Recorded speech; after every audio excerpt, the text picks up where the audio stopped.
ನಮಸ್ಕಾರ.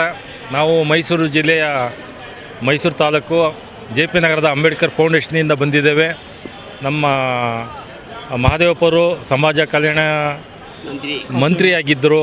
ಅದು ಅಲ್ಲದೆ RDPR ಆಗ್ಬೋದು, PWD ಆಗ್ಬೋದು, ವೈದ್ಯಕೀಯ ಆಗ್ಬೋದು, ಎಲ್ಲ ಕ್ಷೇತ್ರದಲ್ಲಿ ಒಳ್ಳೆಯ ಅನುಭವ ಇದ್ದು, ಅದರಲ್ಲೂ ಮುಖ್ಯವಾಗಿ ದಲಿತ ಸಂಘಟನೆಗೆ ಸಂಬಂಧಪಟ್ಟಂತೆ ತುಂಬ ಸಹಾಯಕಾರಿ ಹೋರಾಟ ಮಾಡ್ಕೊಂಬಂದಿದ್ದಾರೆ. ಹಾಗಾಗಿ ಅವ್ರಿಗೆ ಇನ್ನೂ ಹೆಚ್ಚಿನ ಶಕ್ತಿ ಸಿಗಬೇಕು ಅಂದರೆ ಪದವಿ ಒಂದು ಮಂತ್ರಿ ಸ್ಥಾನ ಸಿಕ್ಕರೆ ಇನ್ನು ರಾಜ್ಯಾದ್ಯಂತ ಕೆಲಸ ಮಾಡಲಿಕ್ಕೆ ಅನುಕೂಲ ಆಗುತ್ತೆ ಅಂತ ನಮ್ಮ ಎಲ್ಲರ ಒಕ್ಕೂಲರ ಒಂದು ಮನವಿ.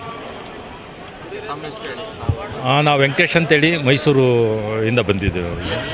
ಈಗ ನಾವಲ್ಲಿ ಅಂಬೇಡ್ಕರ್ ಫೌಂಡೇಶನ್ ಸಂಘದಲ್ಲಿ ಪದಾಧಿಕಾರಿಗಳಾಗಿದ್ದೀವಿ, ಖಜಾನ್ಸಿಯಾಗಿ ಕೆಲಸ ಮಾಡ್ತಾಯಿದ್ದೇವೆ.